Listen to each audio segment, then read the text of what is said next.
Back around 1988, I was exiting this U.S. post office in Royal Oak, Michigan, and I came across an elderly gentleman on the front steps who was passing out what looked like business cards, upon which were written, "For God so loved the world that he gave his one and only Son, that whosoever believes in him shall not perish, but have eternal life." Recognizing this as a verse from the Christian Bible, I asked him, "So hey, what persuades you to believe the Bible is truthful and authentic?" I really don't remember his answer, but I do remember that his answer was not in any way insightful. So I placed the card on the dashboard of my car, where it resided for several weeks, then disappeared.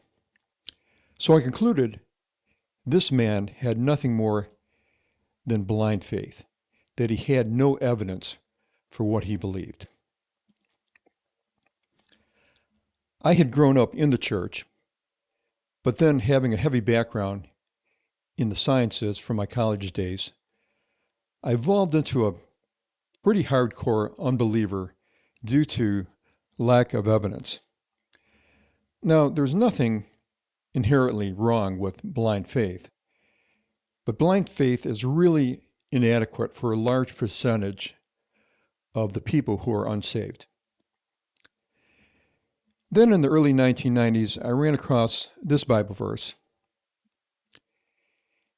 "Be ready always to give an answer to every man that asks you a reason for the hope that is in you."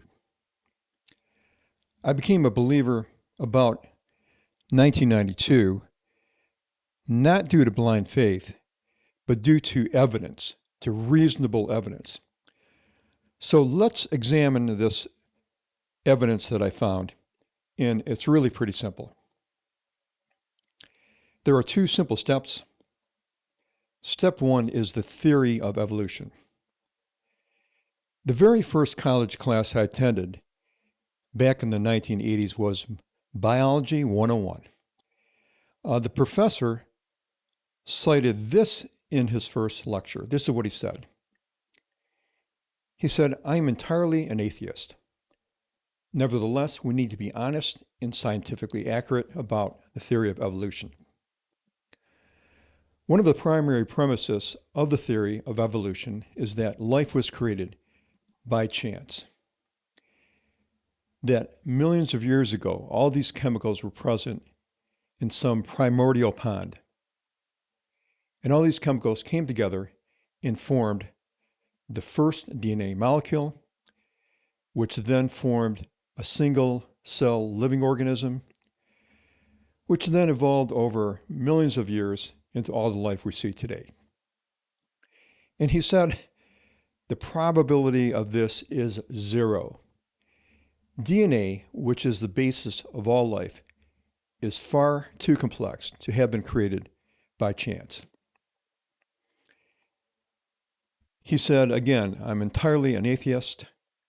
Nevertheless, all scientists, all the colleagues in his field, they all agree with this assessment, that life could not have been created by chance." Or for those of you who are not scientifically inclined, here's a non-scientific parallel. Take a look at your house and try to convince someone it was created by chance. No carpenters, no plumbers, no electricians, no engineers, no construction workers at all.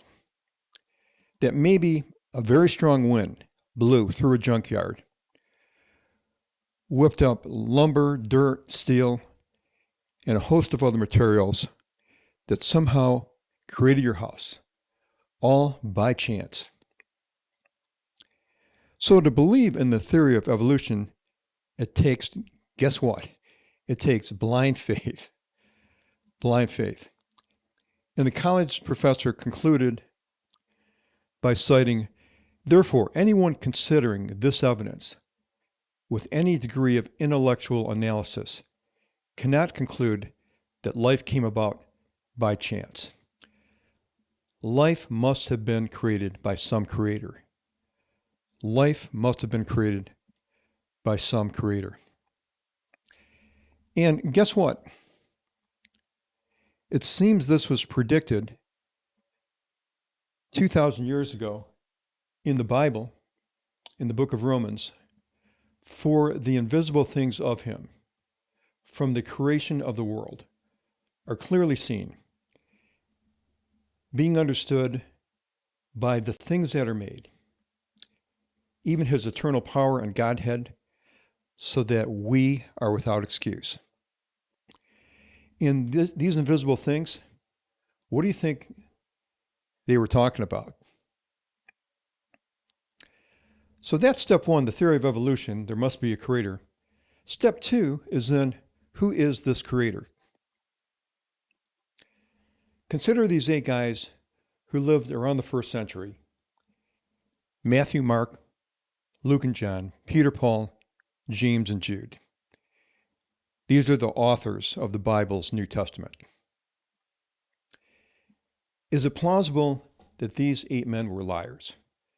Why would they lie, especially considering they were beaten, betrayed, anathematized, imprisoned, tortured, and all except John, they were eventually killed for what they believed and what they wrote?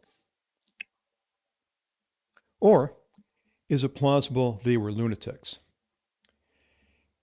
It is certainly possible that one of them could have been delusional, but is it plausible that all 8 could have the same delusion?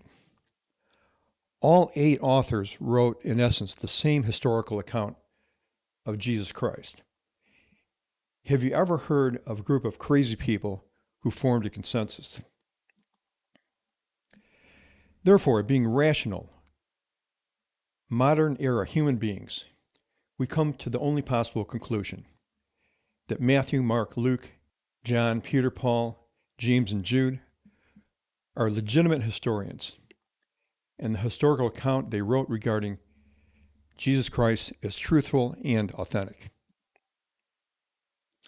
So next time you're at the post office, or the grocery store, or in church, or anywhere you may find yourself where someone challenges you regarding your reason for hope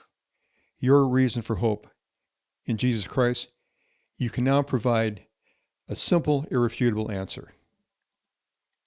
Step 1, theory of evolution, that a creator must exist. Step 2, that the men who authored the Bible, the New Testament, cite Jesus Christ as the creator. Their historical accounts are legitimate. We do not need to live based on blind faith.